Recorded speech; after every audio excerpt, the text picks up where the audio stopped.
Tertúlia. Então, boa tarde a todos. Hoje é dia 12 de maio de 2014. É uma segunda-feira. O verbete de número 3020, ele tem 7 páginas, 51 logias e 17 máximos. O tema é grafo-pensenário, na especialidade grafo-pensenologia. Quem redigiu o verbete é a veteraníssima Regina Camarano. Maria Regina Camarano, ela é licenciada em Letras, brasileira, natural de Araguari, Minas Gerais, voluntária da Conscienciologia desde agosto de 2000, docente em Conscienciologia desde janeiro de 2003 e tenepsista desde setembro de 2011. O grafo-pensenário é o ambiente intrafísico tecnicamente preparado para possibilitar a consim, homem ou mulher, o desenvolvimento ou o aprimoramento da escrita conscienciológica, visando a produção de GESCONs resultantes das autopesquisas realizadas sob a ótica do paradigma consciencial e objetivando a consecução da TARES. Na pensenologia, nós destacamos o holopensene pessoal da ortografo-pensenidade, a autopensenização atenta às prioridades evolutivas, a ampliação da liberdade pensênica em ambiente interdimensional propício à saída do restringimento do cérebro físico, o holopensene das antigas civilizações responsáveis pelo advento e desenvolvimento da escrita. Fatologia.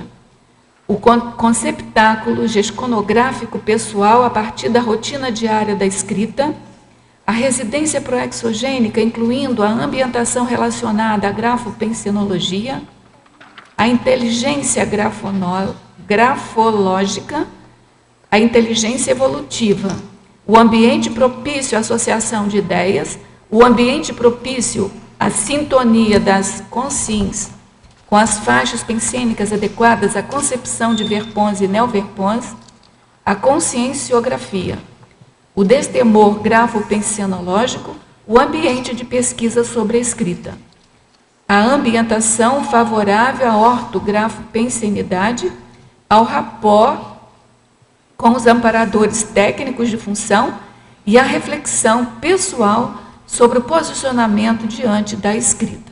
A gente quer chamar a atenção que a fatologia tem 23 linhas, o que constitui o máximo para o verbete, e que a gente leu uma pequena porção, né? Uma quantidade pequena de itens, então que é preciso assim, dar uma leitura mais detalhada da fatologia. É importante.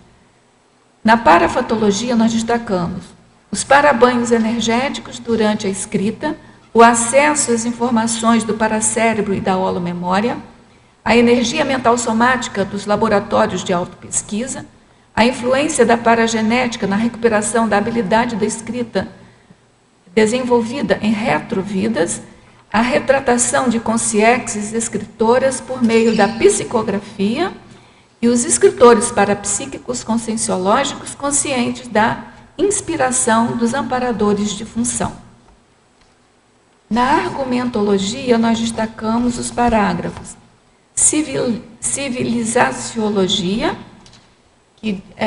na qual a verbetógrafa coloca 8 povos da antiguidade responsáveis pelo advento, desenvolvimento e difusão da escrita. O outro parágrafo é o intrafisicologia. Segundo a grafologia, a autora coloca 9 exemplos de ambientes utilizados para a expressão grafopensênica da humanidade, utilizados na produção e democratização do conhecimento e amplificação das fronteiras da comunicação interconsciencial. E o parágrafo experimentologia, que consoante a autoexperimentologia, são dadas 5 condições ou situações passíveis de serem observadas em ambientes gesconográficos relacionados ao desenvolvimento de atributos conscienciais e à atividade de escrita. Na remissiologia, nós destacamos os verbetes casa do intelecto, edificação conscienciocêntrica, nicho de neoideia prioridade da escrita e verponário. A frase enfática, o grafo pensenário proporciona à consciência a ampliação da autolucidez quanto à priorização da escrita tarística e o acesso às paratecnologias otimizadoras da gestação consciencial. Questionologia. Você já cultiva o ato de escrever enquanto rotina útil diária? Reconhece a importância de inserir a produção gesconológica na lista das autoprioridades proexológicas? Na filmografia específica, a gente tem aí dois filmes, né, duas fontes, e na bibliografia específica, a Verbetórica contribui com 5 fontes de referência. Vamos agora ler a mega-análise elaborada pelo João Paulo. Tares, escrita, registro, produção, gesconário, verponário, conceptáculo, intelectualidade, grafopensenidade, grafopensenologia, mental somatologia, gravopriorologia, laboratoriologia, euristicologia, comunicologia, paratecnologia, gesconografia, verponologia, pensenologia e culturologia. Bom, antes da gente começar propriamente a tertúlia, eu queria fazer uma divulgação aqui da promoção da compra antecipada do novo tratado do professor Valdo Vieira. São 2 volumes. O tratado tem o nome de Léxico de Ortopensatas e ele é composto de 2 volumes. Na compra antecipada, você ganha 20% de descontos. Então, os 2 livros que estão no preço de 340, eles saem por 272. Para aqueles interessados, é só entrar em contato com a Editares pelo e-mail editares@editares.org ou pelo telefone 45 código de área 21021407 ou com a epígrafe pelo telefone 45 código de área 35250867. A epígrafe também tem o Shopcons, cujo endereço é www.shopcons.com.br. E o frete é pago pelo comprador. E aí eu dou sempre a mesma dica, que é não pague o frete. Venha aqui pegar o próprio livro, né? Aproveita, passa os dias aqui com a gente. Tá certo? Regina, a gente queria saber, antes da gente passar para as perguntas, o que te motivou a fazer esse verbete? Boa tarde a todos, tertulianos e teletertulianos. A ideia desse verbete surgiu a partir de um trabalho que a professora Rosemary Salles fez em Recife, na Intercamp. Ela realizou uma oficina de atividade de energização grafopensênica, em outubro de 2012. E ela sugeriu, no final dessa oficina, né, que os voluntários da Intercamp em Recife se reunissem semanalmente e se dedicassem, né, a cada um a escrever a sua GESCOM. Aí o pessoal se interessou e nós começamos fazendo esse trabalho e, de certa forma, eu fiquei epicentrando o trabalho. Organizamos um dia, um horário, então, todos os sábados, de 9 às 12 horas, estávamos lá, né, cada um escrevendo artigo, curso, que cada um estava trabalhando. E, a partir dessa atividade, eu comecei a perceber que ali tinha um holopensene, uma energia que se constituía, não era uma simples atividade, mas era um laboratório de escrita. E, quando eu pensei nessa questão do laboratório da escrita, veio a ideia, essa palavra, grafopensenário. Pensei, podemos chamar isso de esse trabalho de grafopensenário, isso aqui é um laboratório.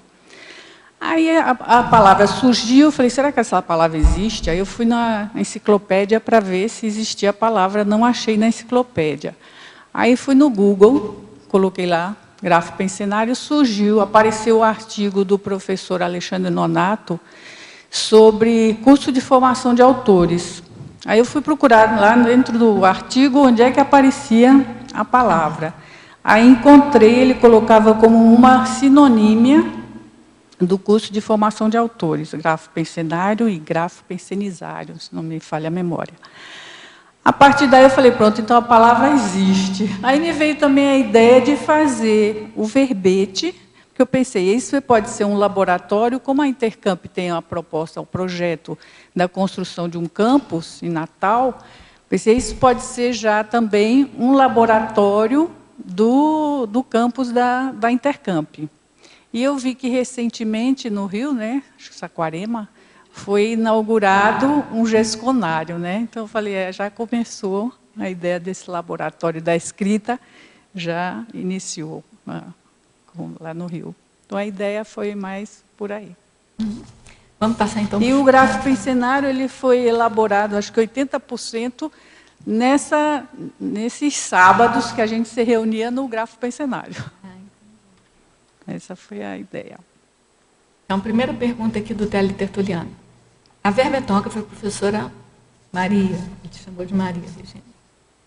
Pensinologia, página 7, terceira linha. Como podemos acessar hoje o Holopensene das antigas civilizações responsáveis pelo advento e desenvolvimento da escrita e como este fato pode otimizar nossa escrita?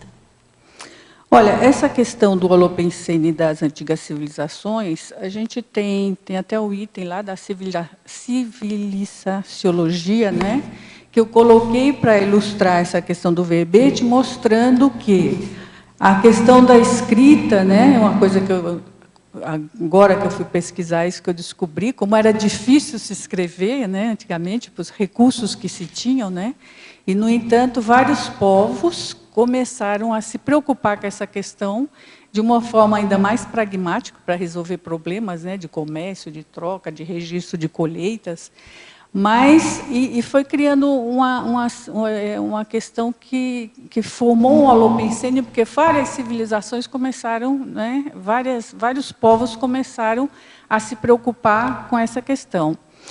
Então, em relação a essa história, tem um livro que tem na bibliografia, que é a História da Escrita, né, que tem ali detalhadamente a contribuição de cada povo, assim, coisas assim, bem detalhadas. Quem contribuiu com a inclusão de uma vogal, da modificação de um som, para se chegar à escrita no mundo ocidental que a gente conhece hoje, né, que houve uma simplificação dessa escrita, na verdade, a simplificação, mas que ela possibilita você elaborar os pensamentos, exprimir os pensamentos mais complexos, que é um paradoxo, né, a partir dessa simplificação da escrita.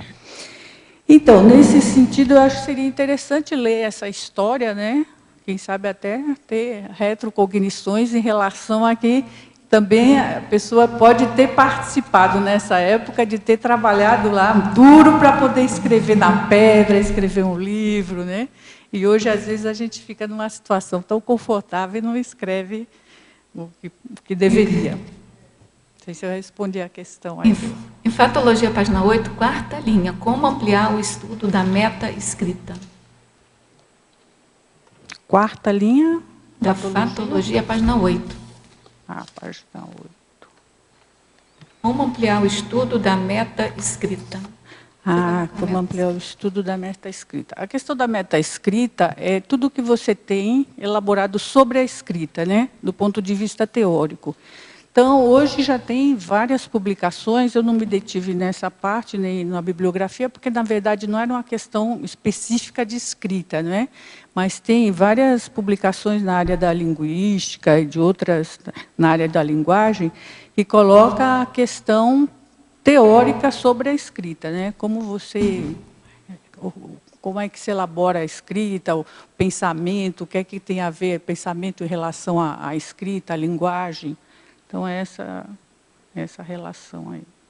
Em Parafatologia, página 8, sétima linha. Como podemos otimizar a influência da paragenética na recuperação da habilidade da escrita desenvolvida em retrovidas?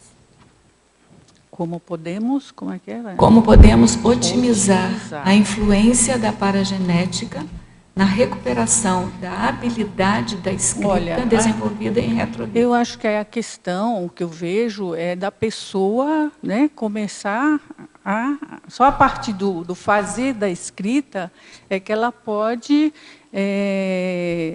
ter acesso a essa informação, de ver se realmente ela tem aquela facilidade, se aquilo vem da paragenética, né, que realmente acho que todos nós já escrevemos muito em outras existências, né? E eu acho que a pessoa pode, só a partir realmente da atividade da escrita, é que ela vai otimizar. Se ela tem na paragenética, vai ser mais fácil, e se ela não tiver, ela vai passar a ter nas próximas, ela vai desenvolver existências. Agora, a questão é começar a colocar a mão na massa e escrever. Eu estava pensando aqui daquele princípio, né? Só se aprende a fazer fazendo, só se escreve escrevendo. E tem duas conotações aí. Uma é que, de fato, você aprende mesmo as coisas fazendo. E a segunda é que isso tende a recuperar coisas que você já sabe, né? Já sabe, é um sinergismo aí que acontece. Você vai começar, você vai ver, não, eu já fiz isso, né? Professora Regina, Fatologia, página 8, 9ª linha. Como sou arquiteta, fiquei curiosa para saber o motivo do porquê ressaltou o profissional da arquitetura. Na frase, os arquitetos afins à grafopensenologia. Você conhece, porque ela é da Intercamp de Recife. A questão você sabe até quem é, né? A arquiteta lá o grafopensenário é, na realidade, um espaço físico, né? Então, a gente precisa de arquitetos para organizar esse espaço. E a gente tem como experiência lá em Recife, tinha alguns arquitetos que estavam interessados nessa questão da escrita e desse laboratório, né? A gente tinha até pensado como é que a gente poderia falar alguma coisa em relação à forma desse laboratório, né, a partir dos arquitetos, mas depois a gente achou que ia ficar meio complicado no verbete. Nesse contexto. Mas temos vários arquitetos que estão interessados com a questão da escrita e com a questão da construção desse laboratório da escrita, que participam da equipe do campus, da Intercamp também. Professora Regina, Sinergismologia, página 8, 3ª linha. Poderia ampliar o sinergismo estilo grafopensênico, retrosenha pessoal? O estilo é, na realidade, né, você vê o que é a pessoa, né, ela aparece muito o seu temperamento, seus traços através do estilo. E a retrosenha pessoal é aquela marca que a pessoa pode deixar, através do seu estilo, para uma próxima, como uma senha para a sua próxima existência. Então, essa relação. O estilo, na realidade, é também uma retrosenha, né? Você pode... a pessoa vai chegar num momento que ela tiver mais lucidez, ela vai perceber que aquilo, uma outra existência, que aquela escrita, aquela maneira como ela escreveu, como desenvolveu um tema, um assunto, tem a ver com ela e pode ter sido feito por ela própria, não é? Então, são sinérgicas, né, esses dois elementos. O estilo e a retrosenha, que dá acesso a essa questão da retrocognição, do autorrevezamento multissensorial, potencializa esse a verbetógrafa, Pensenologia, página 7, 2ª linha. Poderia dar exemplos do que podemos fazer para ampliar a liberdade pensênica, ambiente interdimensional propício à saída do restringimento do cérebro físico? Olha, essa colocação foi em relação ao laboratório da escrita, né? Porque quando você está num ambiente que você tem um campo energético favorável, né, a essa ampliação do mental soma, evidentemente que favorece muito a você estar com mais lucidez, ter mais liberdade de não estar mais restrito a um pensamento limitado que você fica quando está com o cérebro mais restringido, né? Então, a participação nesses laboratórios, e no caso aqui o laboratório da escrita, é uma condição para você ampliar o mental soma e sair desse restringimento. Evidentemente que a gente pode ter, não precisa ser necessariamente dentro de um laboratório, mas no seu próprio ambiente de trabalho, na sua residência, você pode criar esse espaço, né, interdimensional, que você vai se concentrar naquela atividade que vai favorecer essa ampliação de mental soma. Eu sempre, mesmo trabalhando em casa, lá, você percebe, né, na hora que você amplia e vem ideias, e vem uma série de de informações, que fala, mas como é que essas coisas estão acontecendo, né? Utilização de palavras que normalmente Palavras você que não usa, você né, não no cotidiano. usa. Uma ideia dessa palavra que me veio assim do grafo pensenário, né? Eu nunca tinha visto essa palavra nem pensado nela. Eu acessei essa palavra. Então, a verbetógrafo, fatologia, página 7, primeira linha. De acordo com suas experiências, poderia expandir o conceptáculo gesconográfico pessoal a partir da rotina diária da escrita, na condição de teletertuliana, ela fala com você de Madrid, na condição de teletertuliana frequente, venho experimentando gradativamente a criação desse conceptáculo. Como avalia a passagem do conceptáculo à ação das obras publicadas em verbetes, artigos, etc.? Olha, a questão dessa rotina diária, né? Você começar a escrever, fazer aquela imersão nessa atividade, você passa realmente a ser como se a escrita passasse a ser fazer parte da sua holosfera, da ser a sua segunda pele, não é? E como é que é a segunda parte da pergunta aí? A pergunta assim, principal aqui é, de acordo com as suas experiências, poderia expandir o conceptáculo gesconográfico pessoal a partir da rotina diária da escrita? Essa é a pergunta básica. E depois ela vem assim, ó, na condição de teletertuliana frequente, venho experimentando gradativamente a criação desse conceptáculo. Como avalia a passagem do conceptáculo à ação das obras publicadas em verbetes, artigos, etc. Ela quer como é que você vê essa... Como é que vê essa a produtividade. Você está lá no conceptáculo, tem que fazer alguma coisa. O que é que você... Olha, é realmente você, quando chega nessa condição, há uma facilidade maior, né, para você produzir, para você escrever. Agora, essa passagem é muita questão a partir do posicionamento da pessoa, da vontade de realizar aquela produção, porque também você pode ficar e não chegar numa conclusão, numa acabativa, numa finalização de uma obra. Pode ficar só anotando as ideias, Pode só ficar anotando as ideias. É você passar para a ação, né? Pensar na produção mesmo.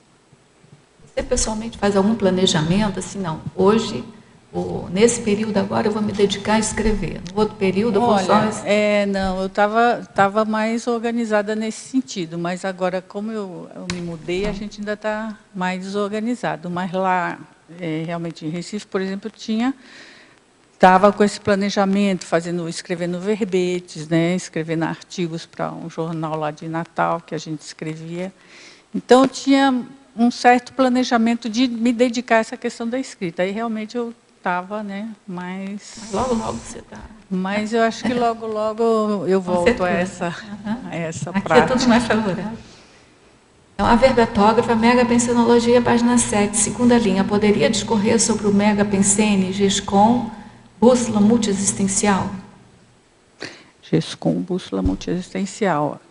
É a questão que nós já falamos em algum item aí, né? A gestação consciencial, à medida que você realiza alguma obra marcante, né?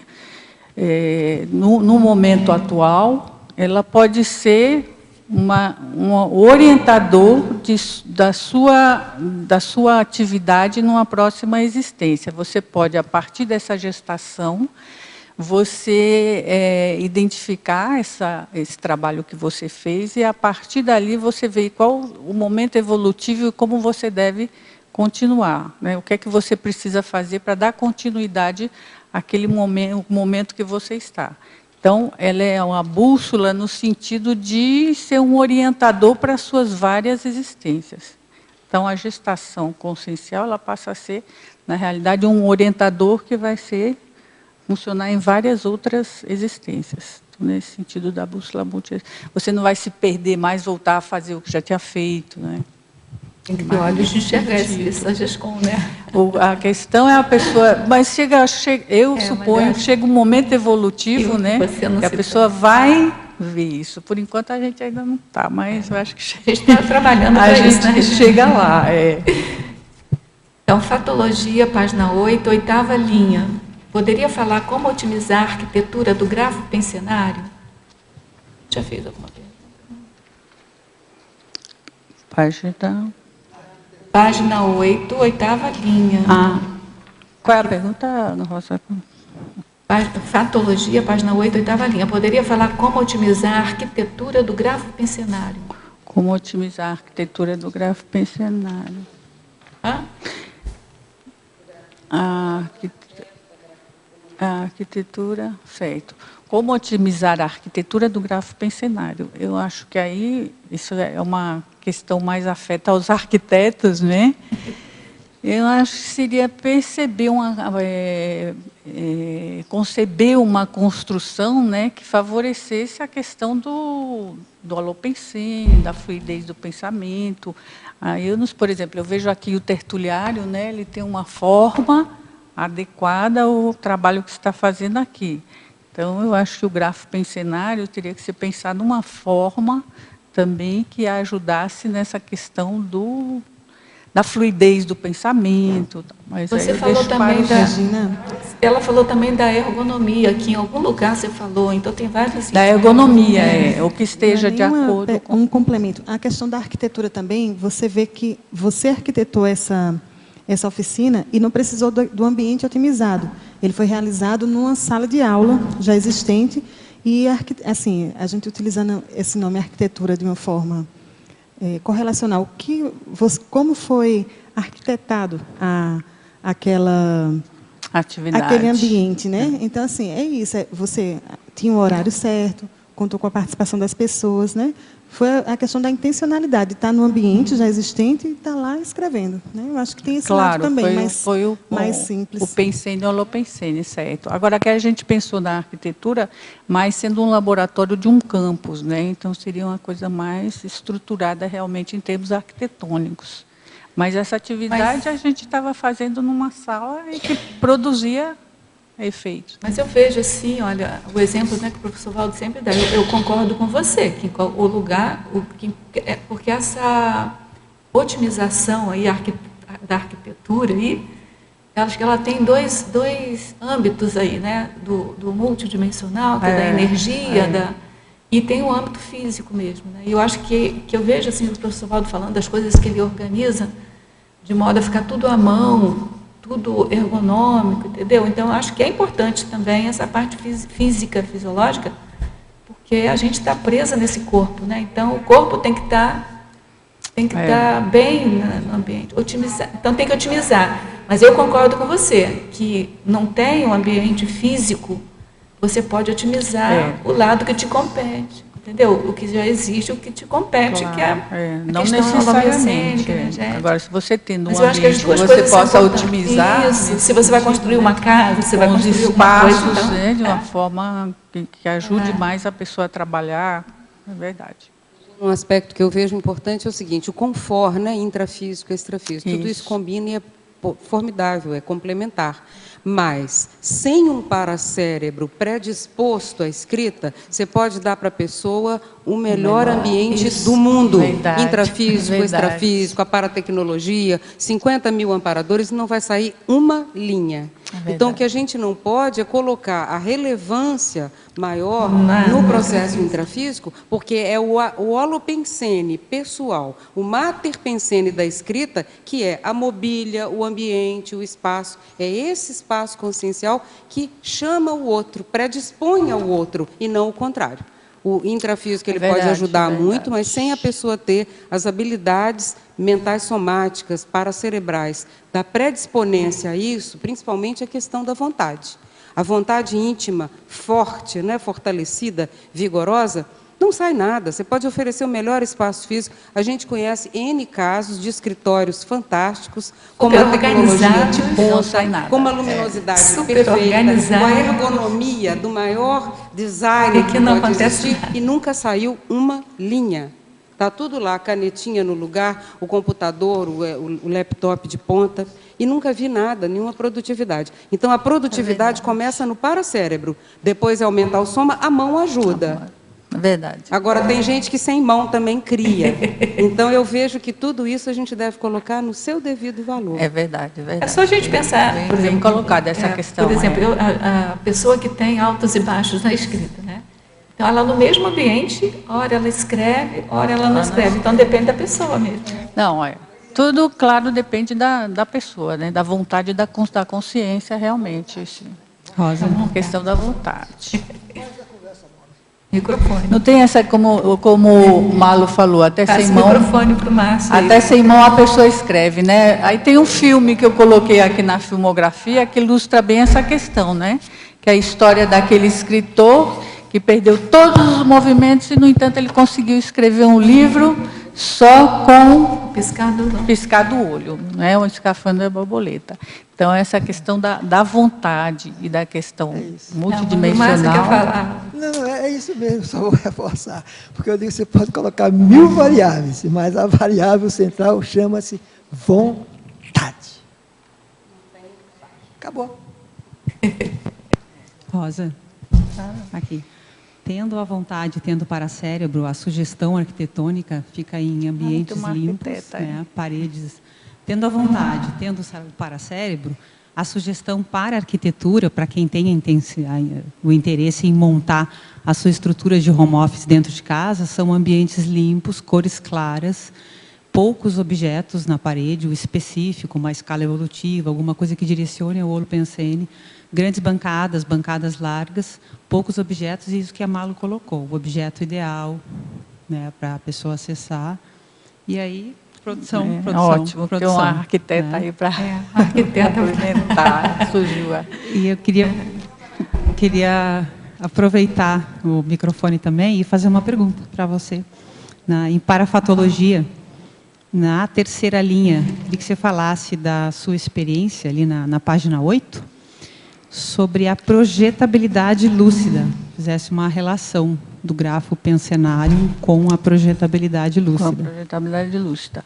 Olha, eu não sou sou uma projetora bem fraquinha ainda, né? Mas eu coloco aqui mais como hipótese, né? Que a relação do grafo pensenário com a projetabilidade lúcida, à medida que você faz essa imersão, né, na questão da escrita, até as próprias projeções, né, começam a estar voltadas para essa questão da escrita também, de você otimizar a escrita. Então, eu tive algumas experiências nessa área, de eu me ver projetada escrevendo, né, procurando, assim, não era com muita lucidez, mas eu estava lá, às vezes aparecendo temas que eu teria que trabalhar. Então, acho que tem a relação nesse sentido, né? Mas a relação não é tão assim direta com o grafo pensenário, é mais com a tua imersão na atividade, né, da escrita. O grafo pensenário vem, como a gente a questão do ambiente pode ajudar.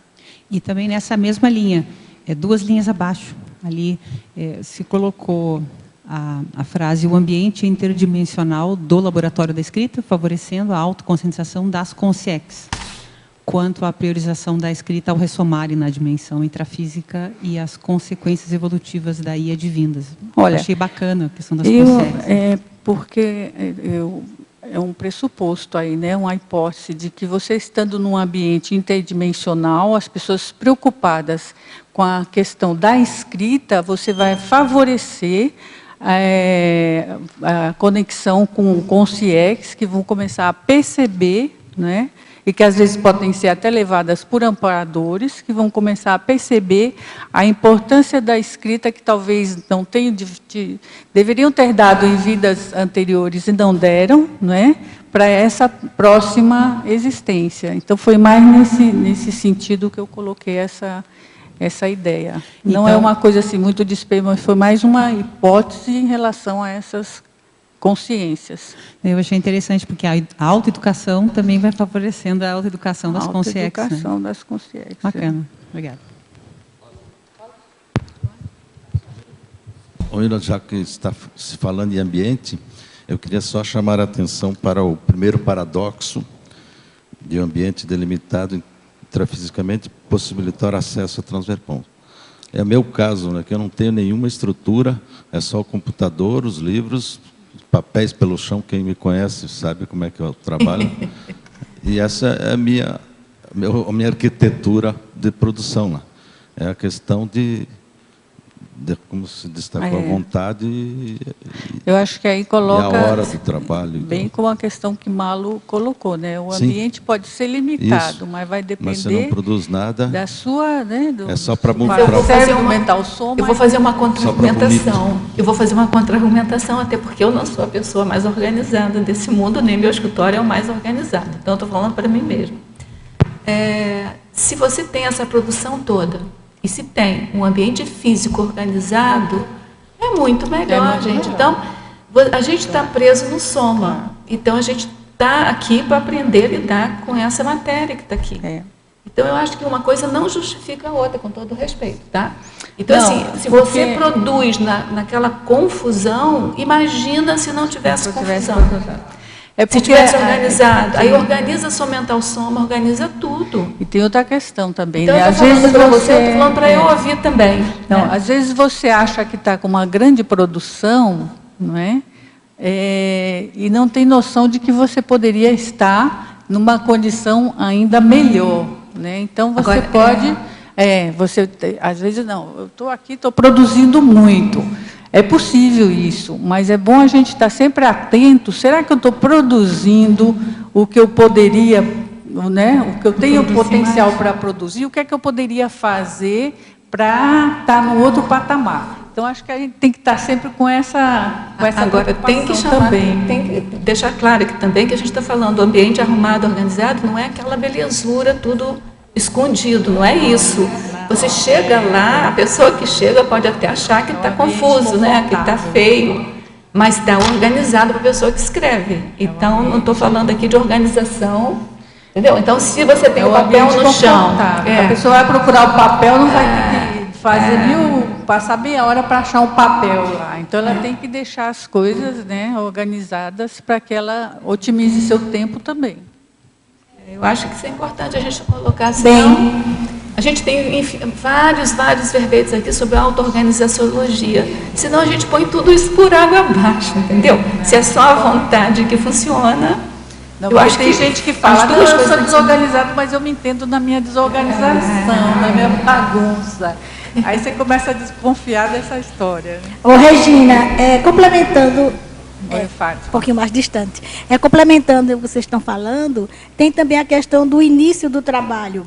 Quando você já tem um ambiente otimizado, né, como vocês estão colocando aí, bem organizado, você principia nas suas ideias com mais rapidez. O acesso, né, se torna mais fácil por conta disso. Quando você termina o seu trabalho num dia que no dia seguinte vai reiniciar, os PCNs atuam mais de forma coerente e chegam mais rápido. É diferente de quando está na meio da bagunça, que você não se encontra com essa rapidez. Aí acho que sair nesse ponto também é bem positivo. É isso mesmo, Fátima. Então vamos lá, Tem uma pergunta para fazer, desculpa. Aqui em parafatologia, eu queria te perguntar assim, nas autoparapercepções, ou de baixo para cima, na quarta linha, as autoparapercepções em existências vindouras da condição da personalidade consecutiva. Eu queria saber assim, que parapercepções ou ideias inatas você teve quando você começou a escrever. Olha, a parapercepção, a ideia, o que me vem assim é que eu já escrevi. Agora eu não sei assim que nível mas eu acho que foi muito na área da literatura, entendeu? E eu tenho uma facilidade maior até para escrever do que para me comunicar falando, né? Então eu estou treinando mais essa questão da fala. Mas eu tenho essa percepção de que eu já, né, vi essa ideia de que eu já escrevi, que desde muito nova eu queria ir para a escola para aprender a escrever, né? E eu sempre tive facilidade de escrever, mas fui muito pela área da literatura, da poesia e tal. Então, depois comecei a mudar o estilo, né? Até com uma certa dificuldade para esse estilo mais técnico, mas estou trabalhando nessa linha. Professora Regina? Sim, pode falar. Na terceira linha, parafatologia, de baixo para cima, gostaria que você esclarecesse, assim, ou citasse a sua experiência nessas duas citações aqui, as consciências ex-escritoras, envergonhadas das obras deixadas na intrafisicalidade, e, na sequência, a retratação de consciências escritoras por meio da psicografia. Essas duas ideias, elas estão relacionadas, né? Consciências ex-escritoras são aquelas consciências, né, que, enquanto consciências, escreveram muito, só que baseado muito na intrafisicalidade. Os personagens circulavam muito na intrafisicalidade. Essa ideia me veio pensando muito na questão do Balzac, do Cristo Espera por Ti, né?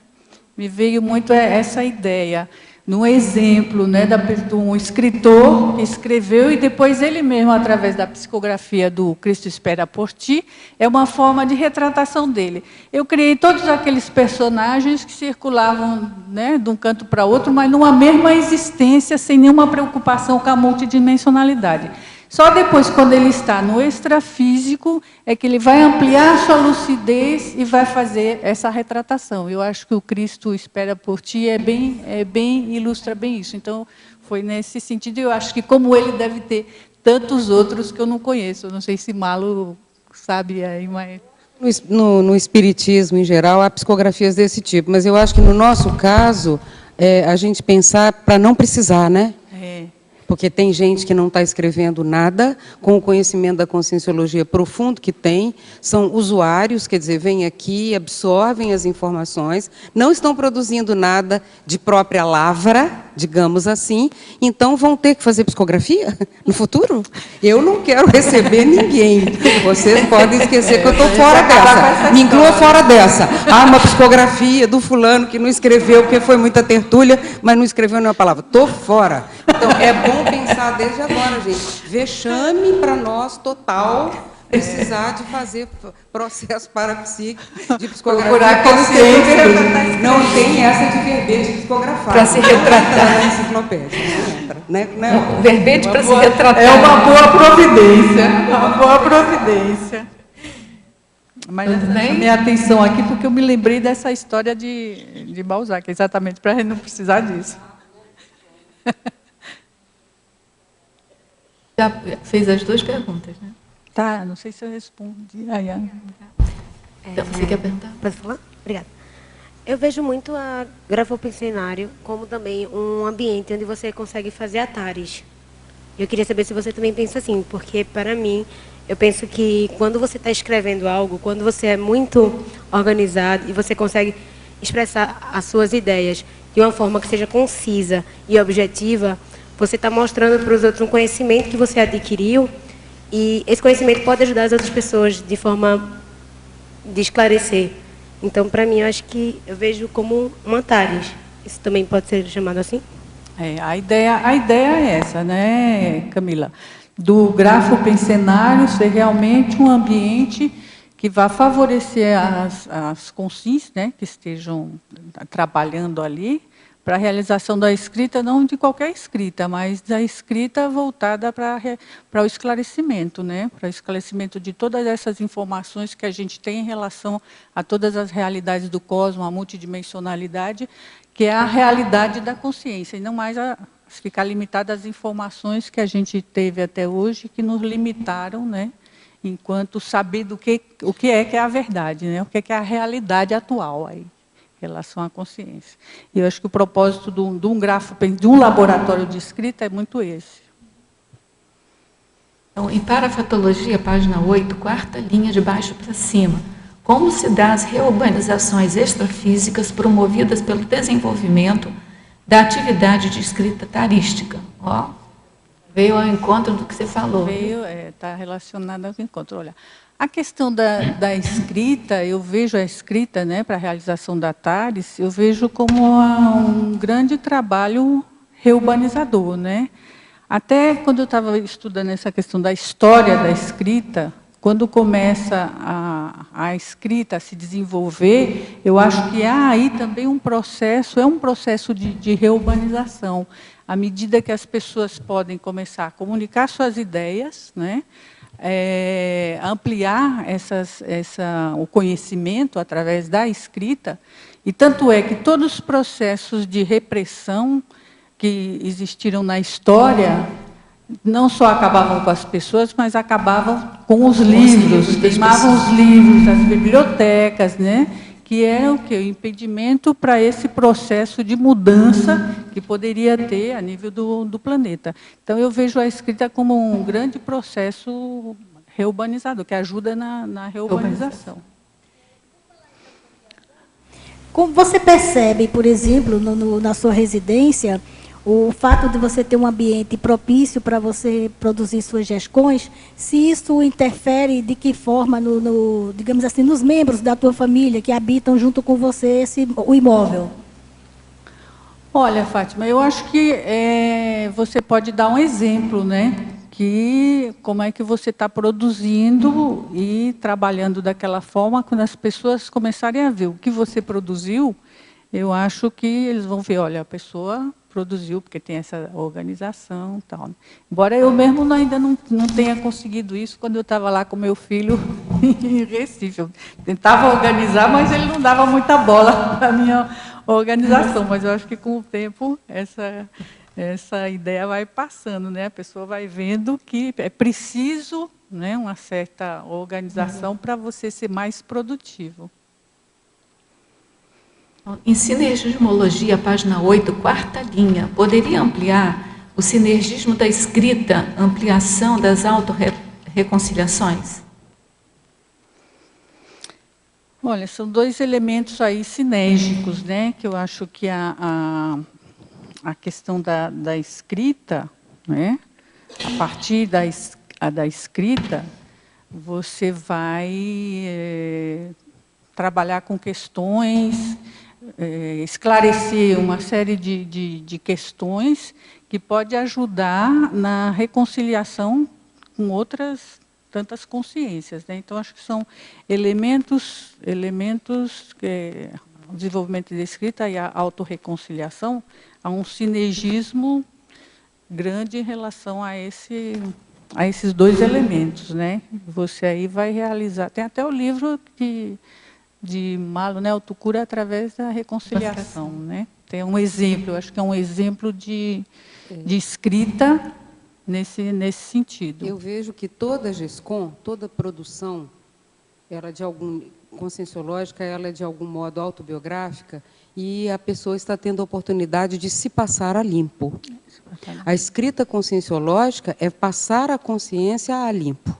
Ou seja, o ideal, o que ela aprendeu, o que ela fracassou, o que ela está tentando superar, o caminho das pedras, das coisas que ela já conseguiu, para que outros não precisem quebrar a cara, como ela já passou ou já ralou. Então, eu vejo que esse depoimento evolutivo, de você doar a experiência íntima, você está passando a limpo as suas próprias autoconvicções, fazendo o desassédio, autodesassédio e propiciando o heterodesassédio através do seu depoimento. Então, eu vejo assim que há muita preocupação com a forma, com a explicitação, com o ato de aparecer, de publicar, de escrever, quando tudo isso deveria ser deixado de lado, porque o foco não é esse. O foco da escrita, ele é passar a si mesmo a limpo.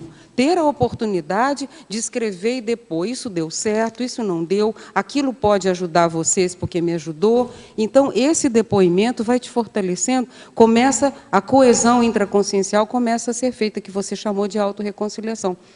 Então, ela começa a partir daí. Então, a escrita é uma terapia, é um medicamento, é um tratamento.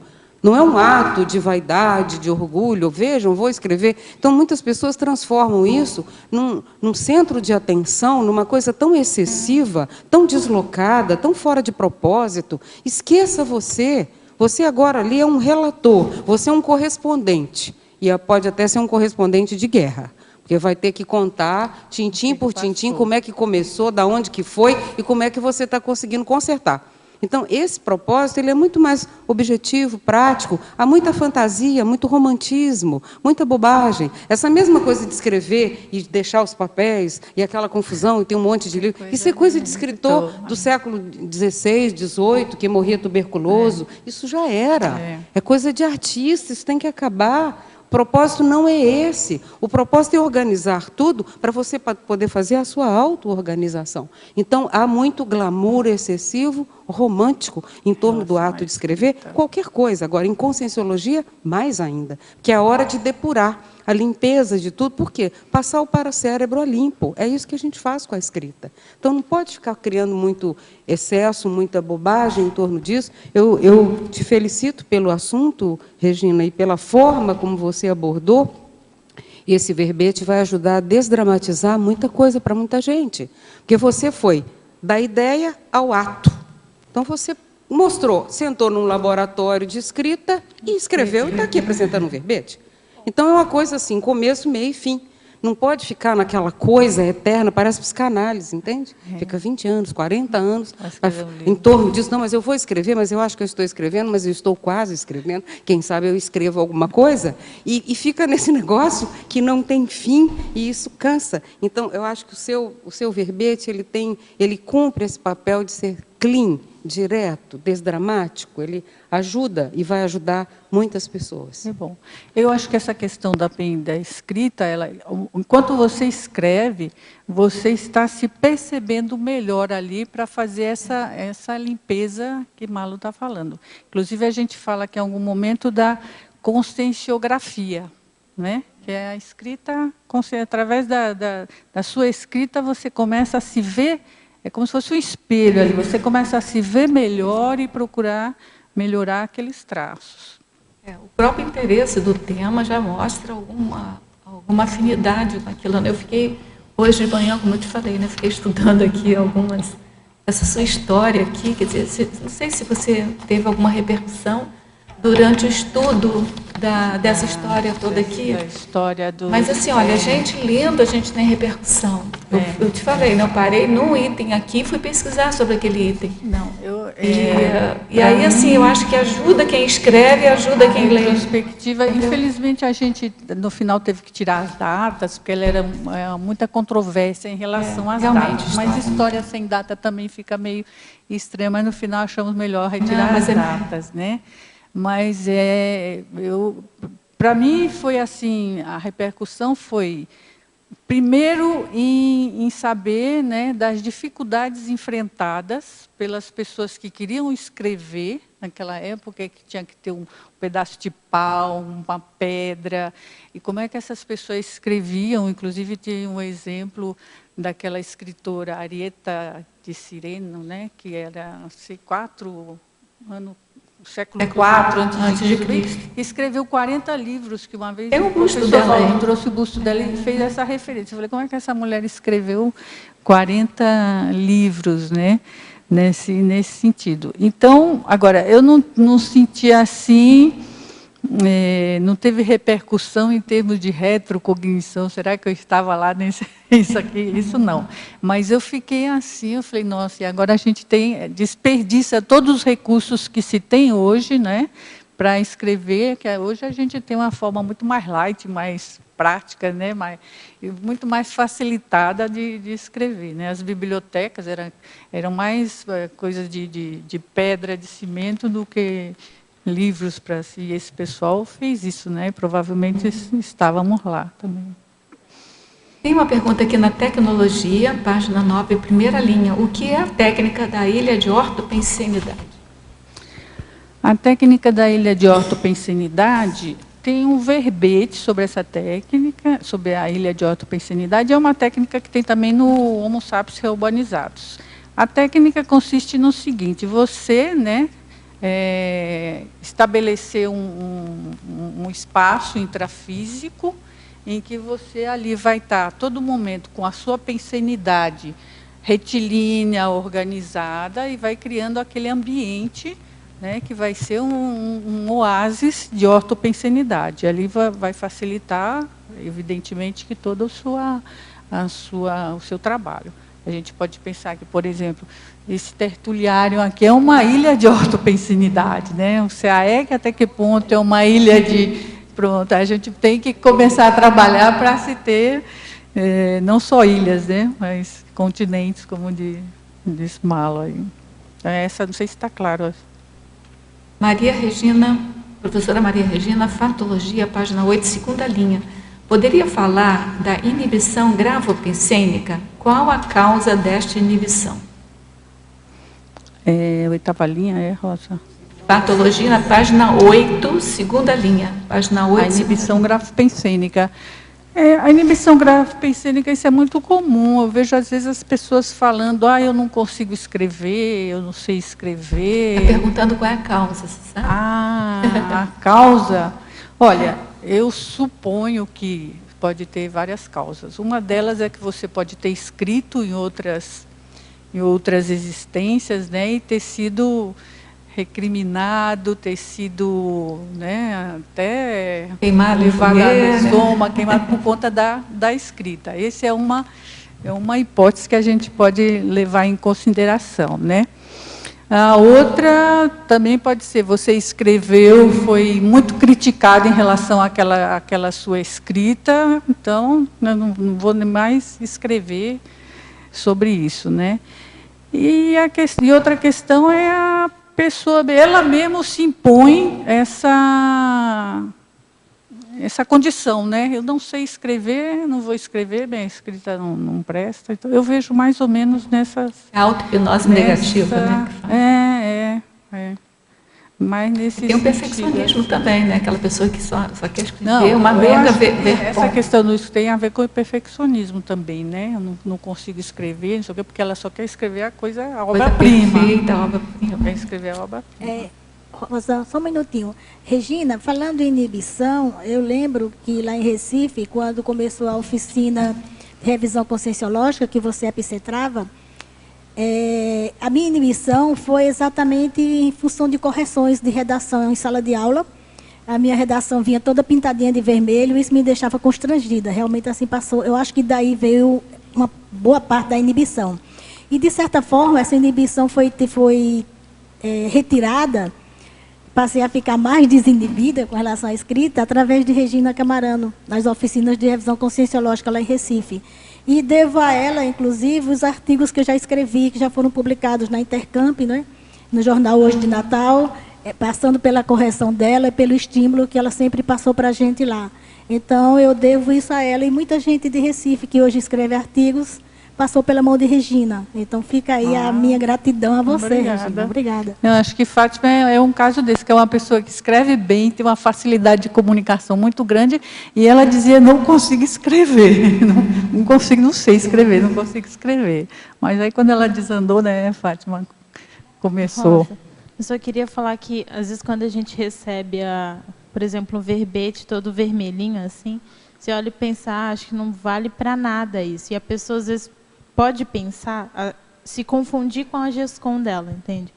Isso aqui sou eu. E aí você olha tudo de vermelho e pensa, nossa, eu não sirvo para nada. Então é bom a pessoa separar as duas coisas e entender que mesmo se a GESCOM fosse a pessoa, ela está em constante transformação.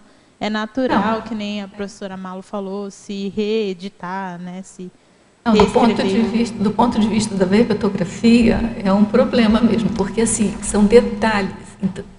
Então, assim, se a pessoa escreve todo o artigo em itálico, até você mostrar que todos os artigos não são itálicos, aquilo já fica uma festa, né, de vermelho, uma festa de rabisco. No entanto, não tem nada de conteúdo, certo? Então, é preciso ter calma, ter paciência, né, para poder enfrentar lá a revisão da verbetografia. Às vezes é mais feio do que parece. Às vezes não é nada de conteúdo propriamente dito, é uma coisa ou outra. Mas é porque é muito detalhezinho, então, e você não pode deixar passar realmente. Estou falando isso do ponto de vista da verbetografia, que ela tocou no assunto, né? Não, é importante a pessoa não desistir na primeira revisão, porque vai ser assim durante muito tempo, até que ela pegue o jeito, né? Ou não também. A própria revisão do verbete, ela já é um curso. A pessoa faz o curso escrevendo o verbete. Ela vai aprender a entender como que ela pensa.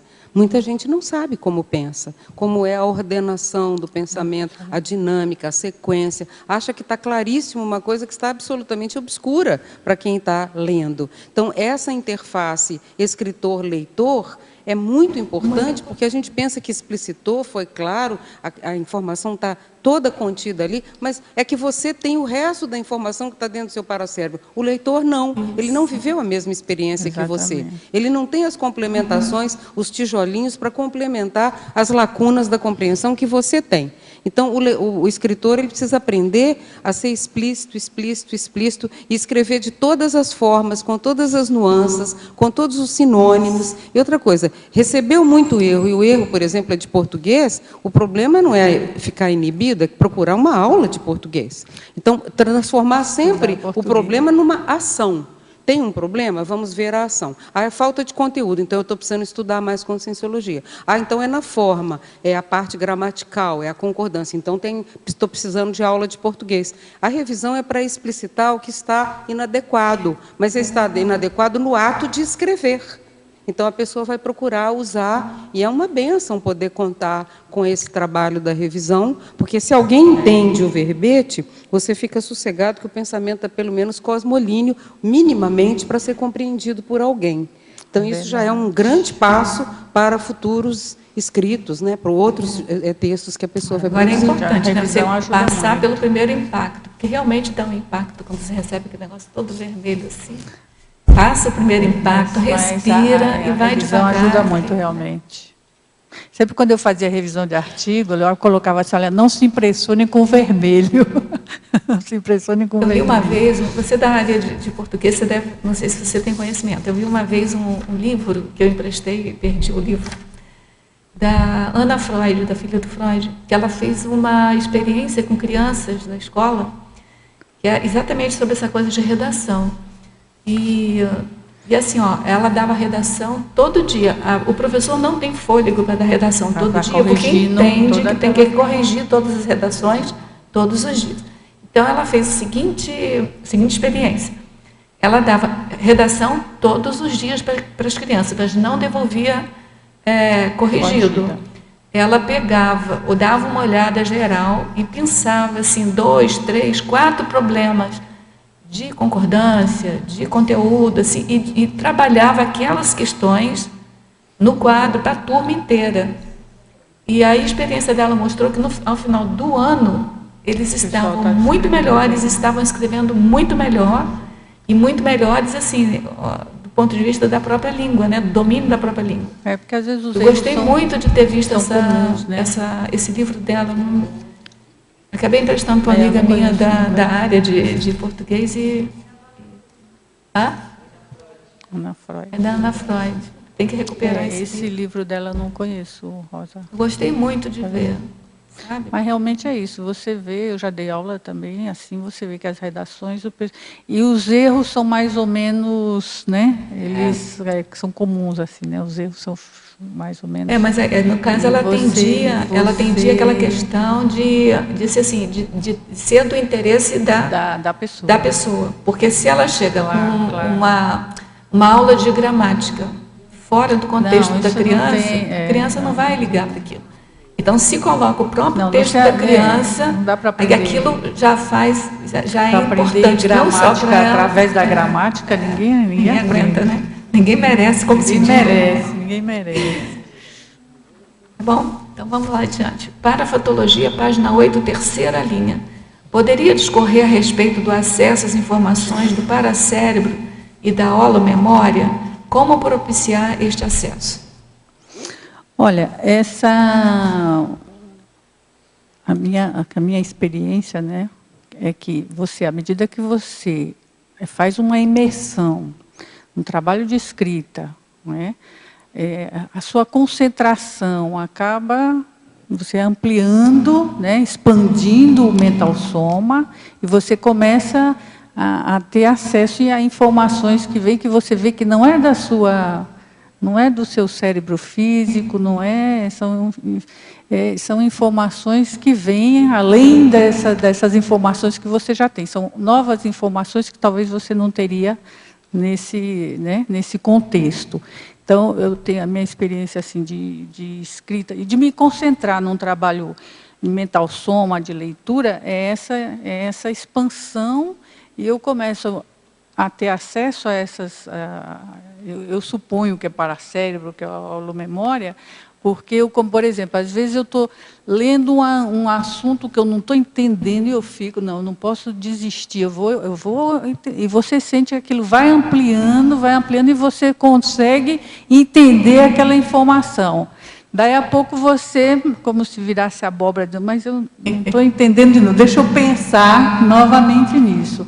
Então, você amplia, você percebe que tem alguma coisa além da tua cognição mais simples. Assim.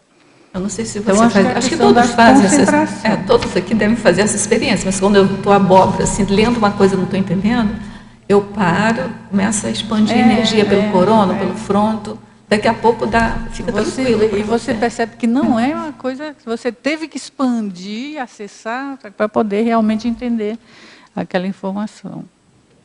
Em parafatologia, página 8, terceira linha de baixo para cima. Poderia exemplificar a respeito das consciências... você já falou sobre isso. Ex-escritoras envergonhadas das obras deixadas na intrafisicalidade e em seguida a retratação de consciências escritoras por meio da psicografia. Exatamente a pergunta dela, idêntica, em seguida, até o em seguida. Mas eu estou te fazendo a mesma pergunta para você ver que marcou, né? Ela fez e tem outro tertuliano. Se você quiser complementar. E realmente nós já comentamos, né? E eu pensei aqui no caso das consciências, enquanto consciências escritoras que escreviam só pensando limitado ao intrafísico, criando suas personagens baseadas na sociedade intrafísica, sem pensar na realidade multidimensional. Quando esses escritores dessomam, ampliando a lucidez, ele começa a perceber que aquilo que ele escreveu era uma bobagem, era limitado, né? Aí ele está ainda no extrafísico, começa, através da psicografia, se autorretratava. Não, eu estava errada, a história não é essa, a história é outra, né? Que eu citei o exemplo de Balzac. Mas faz a pergunta. Essa pergunta, porque uma vez eu vasculhando um sebo, me chamou a atenção um livrinho de bruxaria. Um livrinho era bem fininho, no meio de tantas coisas, né, de tantas obras. Era um livro bem fino. Eu comprei e levei para casa, bem antigo. E aí eu fui ver o livro, mas não tinha nada de bruxaria, era muita receita de chá, de coisa. Então, na época, não sei qual foi a representação daquele livro para a época, né, que ele é um livro bem antigo, e também, para mim, fiquei sem entender. Por isso que eu fiz essa pergunta aí para ela. Tem alguma ideia, Regina? Desse livro, mas era psicografado esse livro? Não, né? Era psicografado. Era um livro, tinha receitas. Mas era psicografado? Não era psicografado, não. As receitas de chá, às vezes a pessoa coloca aquilo como talvez bruxaria, né? Porque são coisas que curam as pessoas sem ser dentro da ciência convencional, né? E antigamente tudo que não era assim muito convencional podia ser chamado de bruxaria, né? Eu não sei. Se fosse eu continuaria estudando, não necessariamente bruxaria, mas alquimia, essas coisas assim. Eu estudaria por aí. Alguma coisa tem para te chamar tanta atenção assim. Você já tinha interesse nesse assunto? Não. Foi nesse dia que eu vi esse livro. Microfone.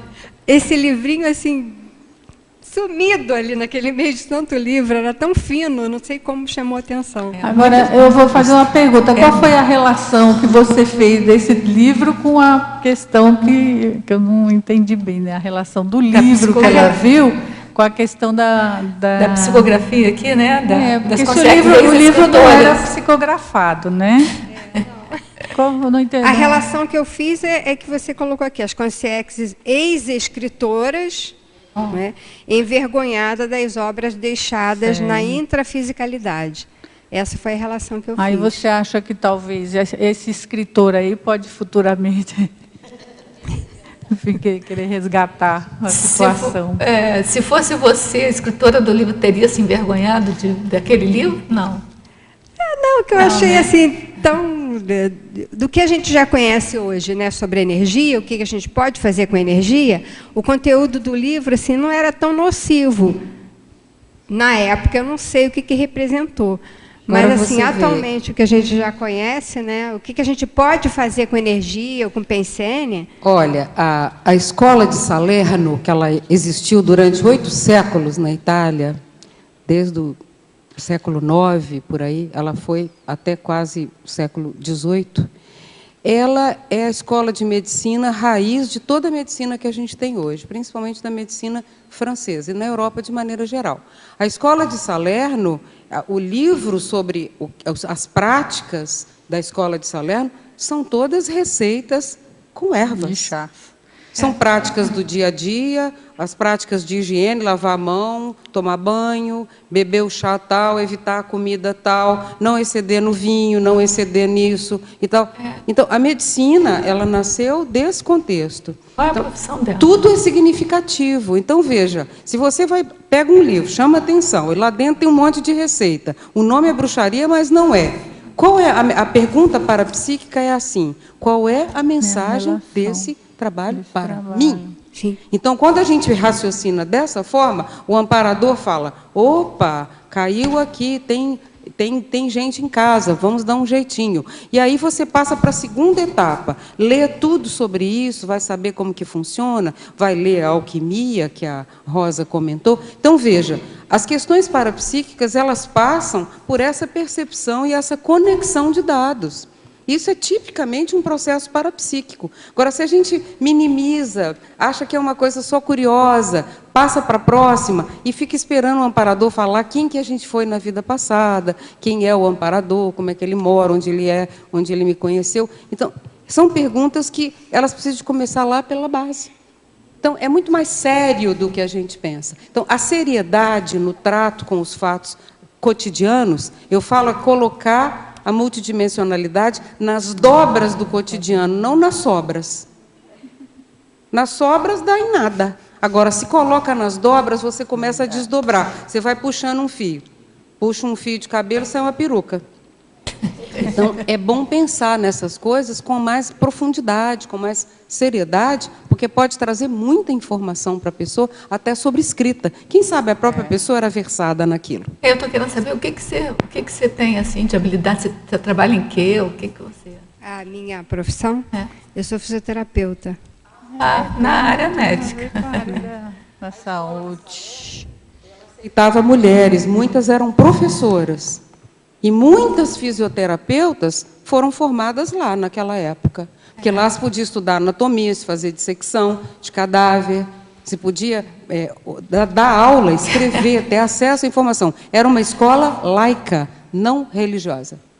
Então, você vê, um fio de cabelo, sai uma peruca, depende do que a pessoa... Qual a região da Itália que está? Salerno é no norte da Itália, uma cidadezinha pequena, e ela teve uma notoriedade nessa época, que ela era visitada por gente do mundo inteiro, inclusive os cruzados, os soldados que iam lutar nas cruzadas, iam se curar lá, porque lá tinha cura de feridas, que ninguém sabia como fazer a desinfecção daquilo.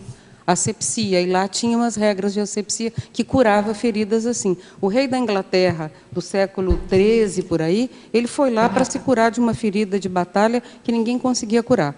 Então, o livro depois foi escrito, oferecido até a ele em função disso. Eu acho que, se a gente começa a puxar as coisas e ter esse encarar, a pergunta é sempre: o que isso quer dizer para mim? Por que isso veio parar na minha mão? Por que isso me chamou a atenção? É a partir daí que começa a questão parapsíquica. É interessante que chamou a atenção o livro, chamou a atenção um item que a Regina escreveu, que teoricamente não tem muito a ver, né? Não tem muito a ver. Teoricamente não tem muita relação, teoricamente, mas na prática tem toda a relação. Eu gostaria de fazer uma outra pergunta para a professora. Efeitologia, na página 9, que ela, se ela conseguisse assim, me dizer como é que ela conseguiu assim, utilizar esse efeito autodesassediador do Holopensene do laboratório da escrita?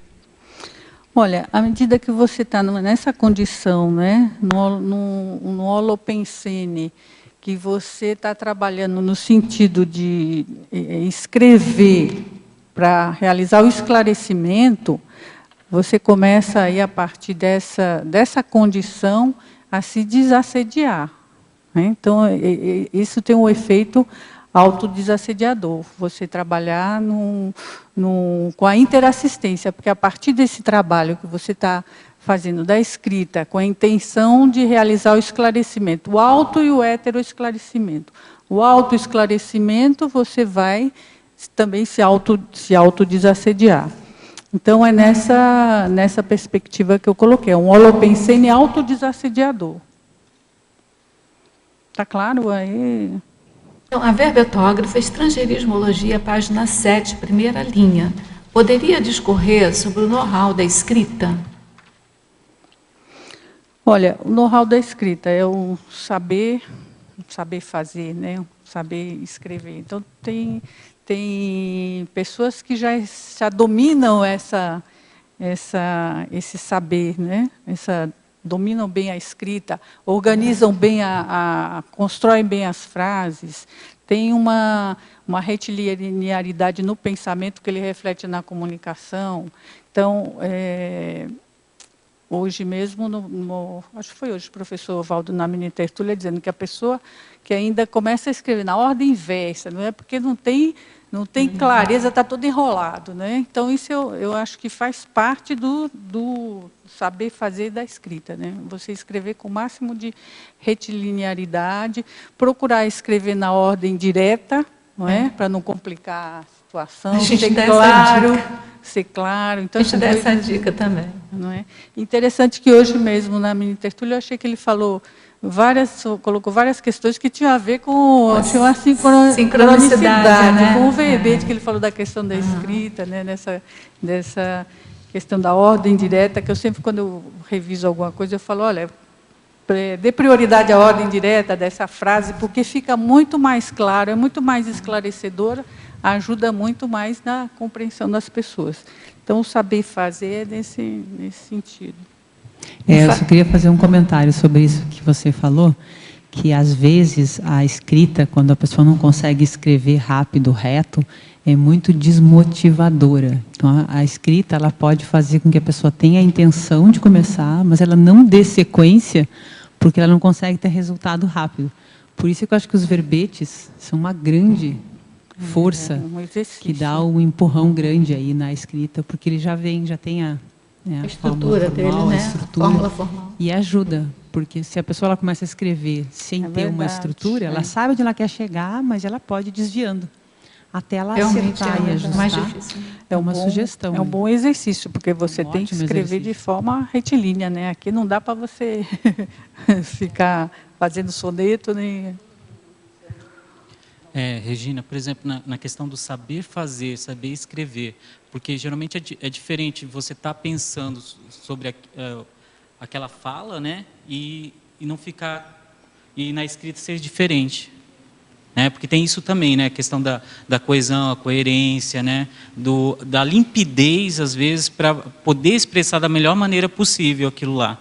Então, como é que pode ser feito isso, né? Eu particularmente, eu uso a seguinte técnica. Quando eu estou escrevendo, eu me coloco também na posição do leitor. Eu começo a escrever e vou me colocar, né? Me distancio do que eu escrevi e coloco na condição de leitor para ver se aquilo ali, outras pessoas que vão ler aquelas ideias, se aquilo ali está claro. Aí eu começo a perceber que eu dei um salto no pensamento, então o raciocínio. Para mim, aquilo ali está claro, mas quando eu leio novamente, se alguém for ler isso aqui, o argumento inicial não tem a ver muito com a conclusão, deu uma conclusão que deu um salto, assim. Então, eu começo a fazer esse exercício, é um exercício que eu tenho feito, né? Mas você dá um tempo, porque assim, uma das técnicas que eu uso é você escreve, deixa 2, 3 dias lá parado. E depois você retoma fazendo você tem que dar, a ideia do leitor. Porque na hora você está muito envolvido com aquela ideia, mas é bom você se colocar, né, se distanciar como leitor e procurar ver se você está entendendo. Não, isso é bom até, isso é bom. As ideias aí você vai colocando para não perder nada. Não pode perder nada. Depois você parte para essa fase de organizar, de argumentar, de concluir e tal, se colocando também com o olhar do leitor. Isso eu acho que ajuda a organizar o pensamento. E ajuda depois a gente ver também quais são os furos que você tem ali de raciocínio, né, de lógica. Eu acho que também é bom para isso. E outra sugestão é pedir feedback também, né? Claro, feedback. Claro. Não, quando eu acho que a revisão é um grande feedback, né? Quando a gente leva para a revisão, às vezes você não gosta, não, mas eu falei isso aqui, estava tão bem feito, tão bonito, mas não dá. Mas, gente, tem que deixar claro assim, olha, se está bom e a pessoa pode argumentar, deve argumentar, porque a revisão também não é a última palavra. Mas eu acho que é um bom feedback. Eu acho que é importante a gente receber revisão, mas é importante do autor também heterocrítica. A saber argumentar a favor da sua escrita. Porque às vezes nem sempre o revisor compreendeu o que ele estava querendo dizer. Não é por falta de clareza, também tem isso, né? Você tem que argumentar. Às vezes é falta de clareza, de capacidade de cognição, de compreensão do revisor. Tem esse caso. Agora, uma coisa aí que eu acho que também ajuda muito é a questão do domínio do vocabulário, sabe? Da riqueza. Porque eu acho que isso é uma das questões fundamentais no processo da escrita. Porque é ele que vai te levar, né, a uma postura mais crítica em relação ao que tu está escrevendo. Você mesmo procura ver a precisão conceitual, a exatidão da palavra, para traduzir aquilo que você quer. E, às vezes, você, por mais que tenha, às vezes, essa riqueza, fica faltando ainda, entendeu? E isso leva a esse esforço, está entendendo? E que você tenta redefinir a frase para dar. Então, toda a questão passa sempre por essa busca da precisão, da exatidão com que você transmite aquela ideia. Né? Que essa que é a questão. E, às vezes, tem palavras insubstituíveis, né? Então, você repete aquela palavra, não quer mais repetir, e tem que dar uma volta assim ao mundo, assim, para poder. Sabe quando você chega assim, pega a palavra e você diz assim, é isso, sabe? E isso, certamente, a pessoa, o leitor, ele vai também aprender esse processo, sabe? Não, acho que essa questão que ele tinha perguntado do know-how da escrita também passa por isso. Você tem um domínio amplo do léxico, né? Do que você está escrevendo. Então, quanto mais domínio você tem daquele léxico, quanto mais domínio dos conceitos que você tem, mais você pode expressar o seu pensamento de forma mais retilínea, mais correta, mais precisa. Regina, eu vejo também a questão da aquisição desse vocabulário vem de leitura. Leitura. Ler, o tempo todo. Leitura. Ler muito. E outra coisa, se a pessoa quer se especializar na linguagem, no jargão, na terminologia da conscienciologia, gente, ela tem um material maravilhoso hoje. Nós temos aí já mais de 25 anos de trabalho, de publicações conscienciológicas específicas da formação dos conscienciólogos. Então, veja, uma pessoa que quer realmente se especializar em conscienciologia, ela tem o Journal of Conscienciology, que ela pode aproveitar muito. Ela tem a própria revista Consciência, que ela pode aproveitar. A Scriptor. Nós temos hoje outras publicações que surgiram. Então, se ela começa a pegar as correções, ela não precisa comprar. Ela tem a holoteca, Interparadigmas, ela tem uma série de locais que ela pode, inclusive online, ela pode ter acesso a essas publicações. Aqui também. Então, você vê, ler. Uma pessoa que vai escrever um artigo de conscienciologia, ela tem que dominar o histórico todo da conscienciologia já publicado, pelo menos os tratados, minimamente os tratados, porque senão ela não vai ter acesso ao histórico conscienciológico e ela não vai ter vamos dizer assim, um conceptáculo conscienciológico adequado para a escrita. Eu vejo muito artigo em que a pessoa não leu o que já foi publicado e ela põe ali como uma coisa nova, uma técnica com um nome que já existe, um trabalho que é trabalho de pesquisa de outro pesquisador e não é citado, e aquele pesquisador já faz aquilo há anos, ele tem um manancial de informação. Então, a primeira coisa, ler tudo. Para isso, tem o índice remissivo. A técnica do índice remissivo existe para isso. Você pega uma publicação, vai no índice remissivo e vê se aparecem as palavras-chave da sua pesquisa. Exatamente. E devora tudo que tem pela frente com aquelas palavras-chave nas obras conscienciológicas em geral. Não deixar de consultar os anais dos eventos. Nós temos eventos hoje com 10, 15, 20 anos de existência. Saber o que já foi então, feito, é muito né? material de anais publicados que a pessoa não pode deixar de consultar, senão a obra vai ficar pobre. Não, e geralmente você pode ver, batata, a pessoa que escreve bem é uma pessoa que lê muito. Normalmente acontece em nos meus estudos sobre essa coisa de linguística, de escrita, de leitura e escrita, tem assim um princípio, né, de que a forma como o leitor armazena a sua leitura na memória é a primeira forma de escrita que ele vai usar. Então, também, leitura pela leitura também não adianta. Não. Pelo que eu entendi, né? A leitura pela leitura, não. Tem que ser uma leitura e a forma como ele armazena aquilo na memória dele. Claro. E aí ele vai... já é o primeiro, é o ponto de partida da escrita dele. Da informação que você... Aí, em tecnologia, tem na terceira linha a paratécnica da colheita intermissiva. Dá para você falar um pouco sobre isso? A paratécnica da colheita intermissiva. A colheita intermissiva é também um verbete da enciclopédia. Você pode detalhar mais lendo esse verbete. E é também uma técnica que aparece no Homo sapiens reurbanizados. É a questão do intermissivista, né, que enquanto Coussin, ele produziu uma megagescom. Aí ele deixa essa megagescom. Quando ele vai para o extrafísico, né, no período intermissivo, ele pode, a partir das ideias dessa obra, ele ser amparador de função de uma outra consim que está escrevendo e trazer inspirações para essa consim, né, que está escrevendo no intrafísico. Dos próprios leitores também do livro, né, que fazem rapport. Fazer rapport com ele. Então, você escreve lá um livro e vai lá para o extrafísico depois de dessomada. Aí eu vou ler um livro, né, numa próxima, e vou ler o seu livro. Então, eu vou te evocar o tempo todo. E vai ter inspiração. Aí você vai me fazer atalhos. É muito interessante isso, né? Teu universo assistencial, né? A tua capacidade de fazer assistência vai... aí você vê a importância de uma GESCOM, né? Que a tua assistência faz até, né?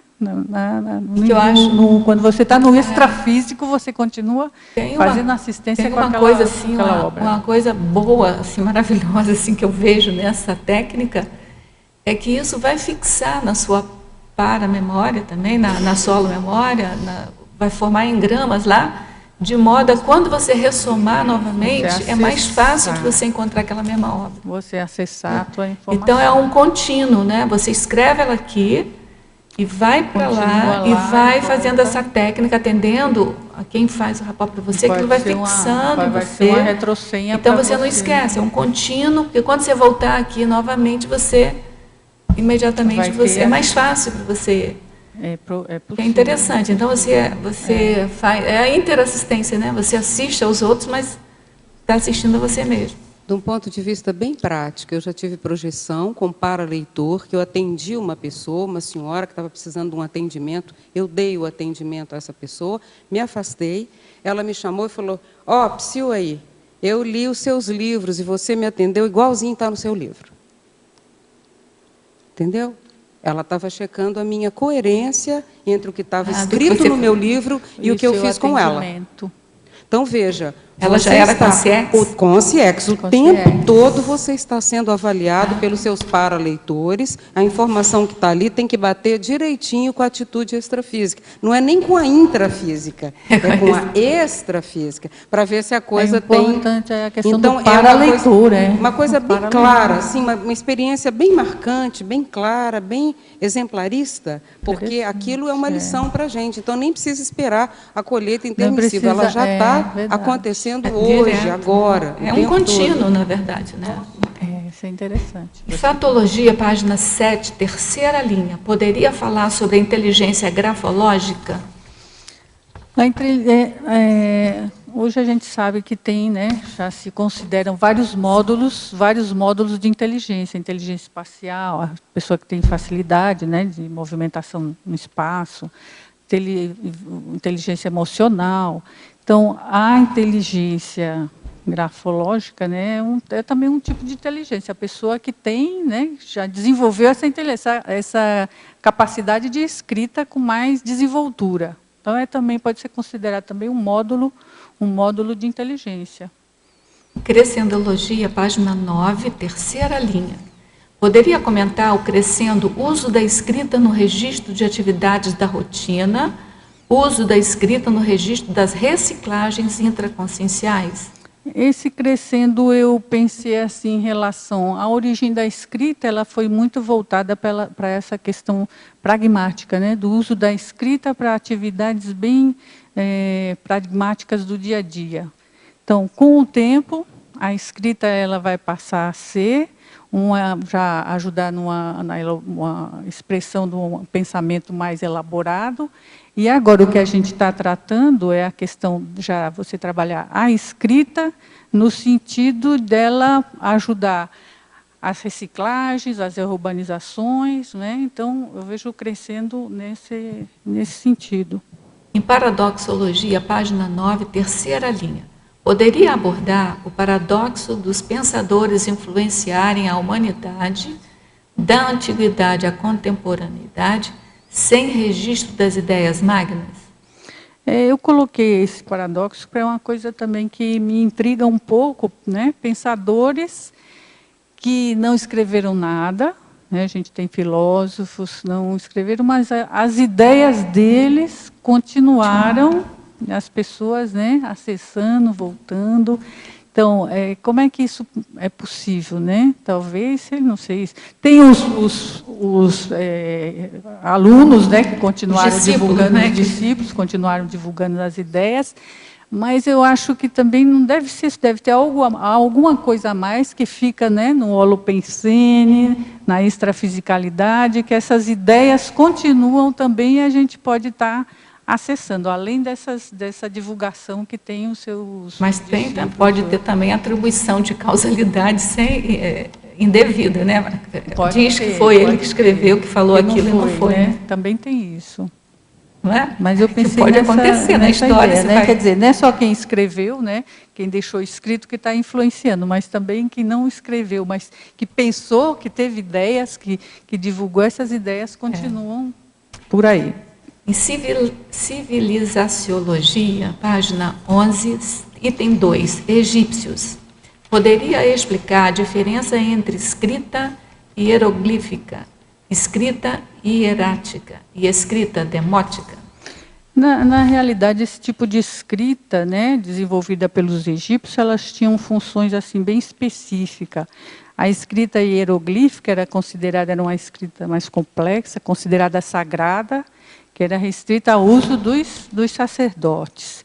A escrita hierática também já era num nível assim, né? Mas também não era uma escrita simples, que era usada pelos escribas, né? Que eram os escritores da época, que copiavam os documentos, tal, utilizada pelos escribas. E a escrita de uso realmente para a maioria da população, quem escrevia na época, né, porque não devia ser ter muita gente, utilizava esse outro nível de escrita. Depois essa hieroglífica vai desaparecendo e aqui tem mais, que continua mais essa escrita de uso popular. Uso popular. Na página 8, em fatologia, na sexta linha de cima para baixo, a ambientação, de baixo para cima, a ambientação favorável à ortopensenidade, ao rapport com os amparadores técnicos de função e a reflexão sobre o posicionamento diante da escrita. Você poderia comentar um pouquinho? Qual é a linha que eu não estou situando? É o que? Fatologia? Página 8. Patologia, terceira linha? Não, na sexta linha. Na sexta linha, de cima para baixo. Isso, de baixo para cima. Uhum. A ambientação favorável? A gente já falou um pouco dessa questão, né, da ambientação favorável. essa ambientação que você tem, nível de organização, de facilidade, né, de acesso ao que você está utilizando, essa instalação pode facilitar, né, a tua concentração, a tua retinilharidade pensênica e favorecer a relação com o rapport com os amparadores, né? Evidentemente que fica mais complicado você estabelecer esse rapport num ambiente mais confuso, né? Desarrumado. Acho que fica mais difícil dessa relação. Evidentemente que tem toda a questão que tem, como o Malu colocou, né? Pode ter um ambiente muito arrumadinho e a pessoa não conseguir nada. Então tem que ver também o propósito que a pessoa tem, o que ela está fazendo, o que ela é.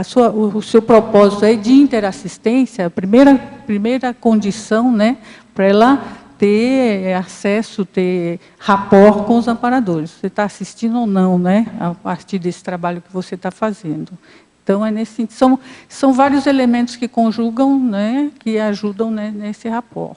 E eu acho que o ambiente também favorece, né?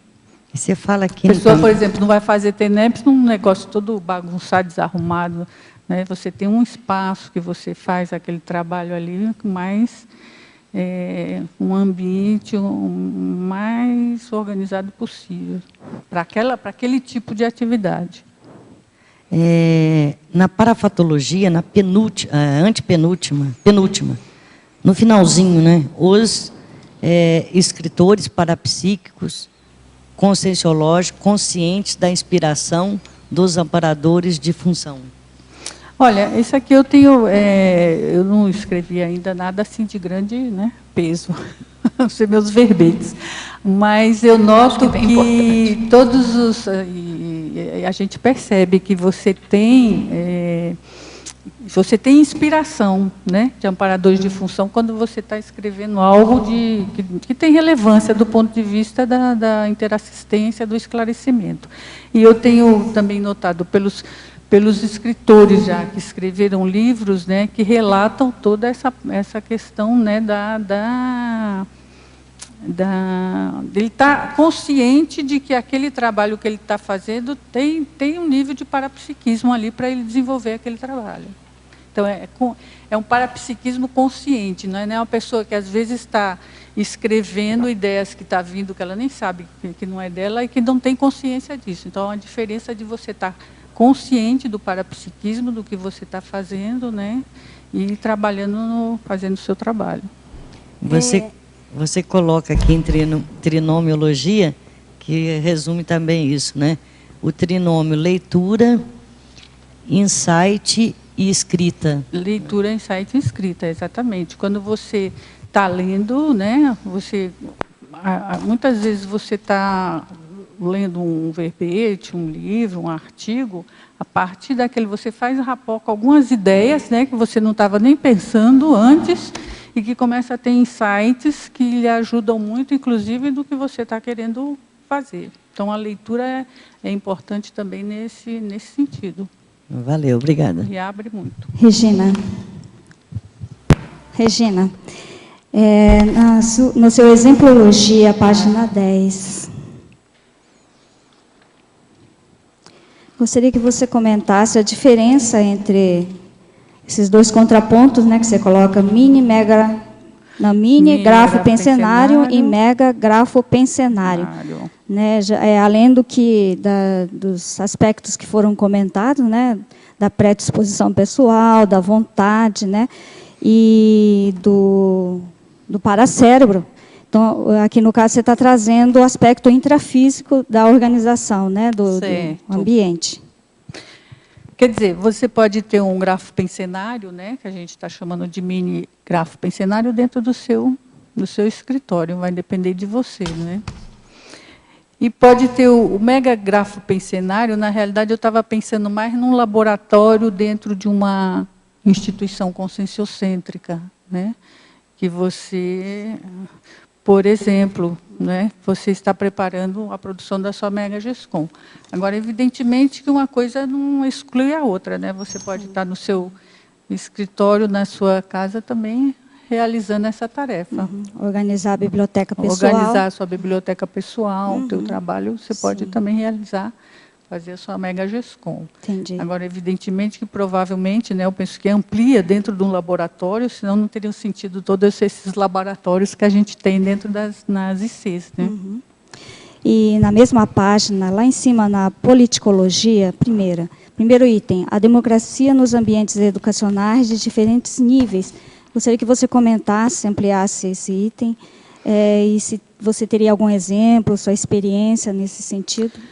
Olha, eu coloquei, né, a democracia em relação a essa questão da escrita, do grafo pensenário, é que você ter em todos os ambientes educacionais, que nem sempre, né, a gente que passou por algumas fases no Brasil de ditadura, etc., você não tinha liberdade de expressão, de escrita, nem de nada dentro dos ambientes educacionais. Né? Eu participei nessa época de faculdade, depois dei aula em escolas em que o diretor era militar, então você não podia nem falar, não ia dar aula, não podia nem falar. Então, hoje você tem, então, por isso que a importância da democracia, né, para a escrita, que tem a ver com o grafo pensenário também, nos ambientes educacionais dos diferentes níveis. Isso faz toda a diferença em relação à educação. Não é? Eu sei como é que essa história é complicada.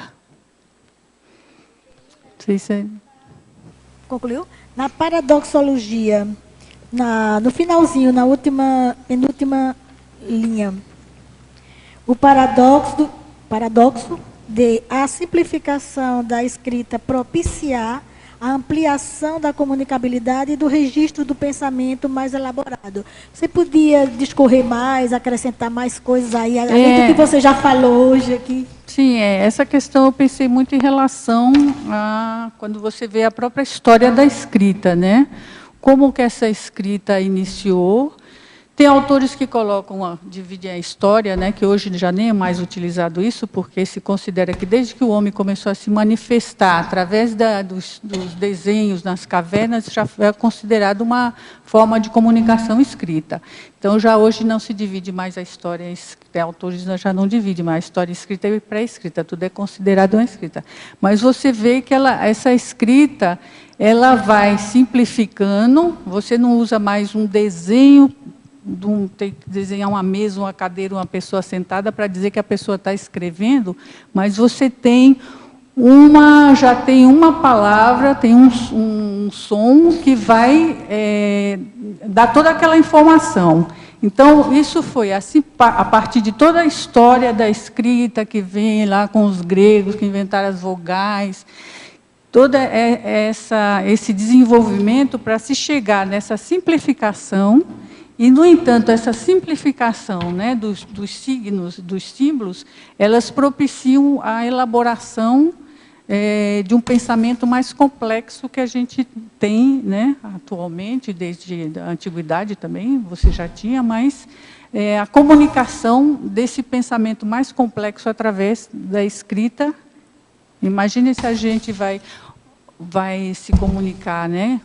Escrever uma coisa mais abstrata, complexa, através dos desenhos. Tanto é que os chineses hoje ainda usam uma escrita que a gente... Eu não acho que é uma coisa... Não parece assim tão desenvolvida, né? Parece que a escrita deles ainda está... Né? Nós estamos mais avançados nesse sentido. É mais essa ideia, Fátima. Não sei se ele respondeu. É pouco sistemática, né? Não tem um sistema. Você tem que ter muitos símbolos, né?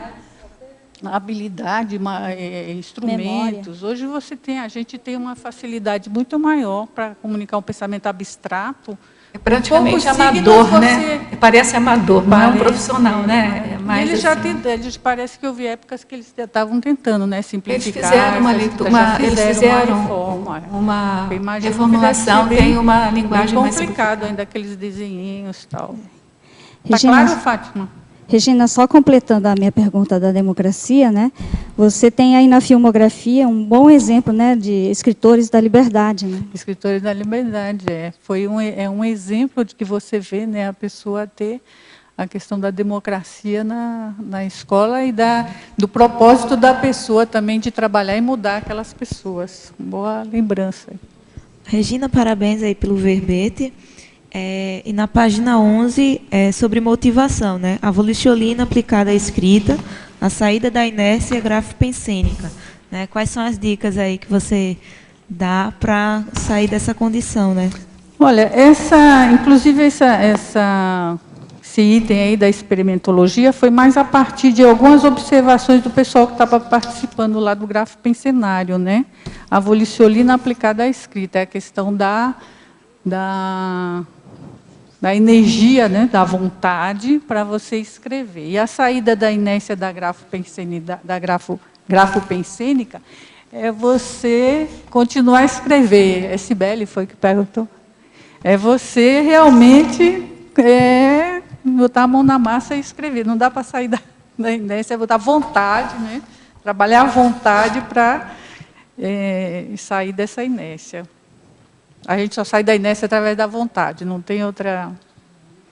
E só a vontade consegue botar a vontade para funcionar. Regina, eu queria te perguntar na página 9, o último trinômio.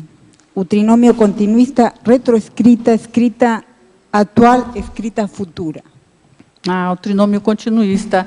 Eu pensei essa ideia em relação à pessoa que já, né, escreveu, que tem consciência de que ela já fez, ela continua, né, a partir do que ela já escreveu, ela pode ir avançando na existência atual, a escrita atual, e ela tem lucidez que na próxima existência ela vai continuar escrevendo. Então, é essa continuidade da pessoa que já atingiu um nível de lucidez, para perceber que ela já escreveu, que ela pode escrever no outro nível e que ela pode continuar escrevendo. Fazendo atalhos. Bom, gente, nosso tempo acabou. Uma pena, né, que a gente continuaria conversando mais tempo, discutindo mais esse verbete.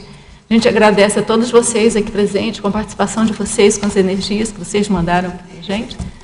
Nós agradecemos também a todos os teletertulianos que também participaram, que mandaram suas perguntas, e passamos então para os nossos anúncios. Obrigado. As pontuações da tertúlia de hoje são 17 assinaturas no livro de presença, 17 perguntas presenciais e 20 perguntas respondidas online. E amanhã teremos o verbete Oscilação da Autolucidez Intrafísica, especialidade Autolucidologia, com o verbetógrafo Ricardo Rezende. Obrigado e boa tarde a todos.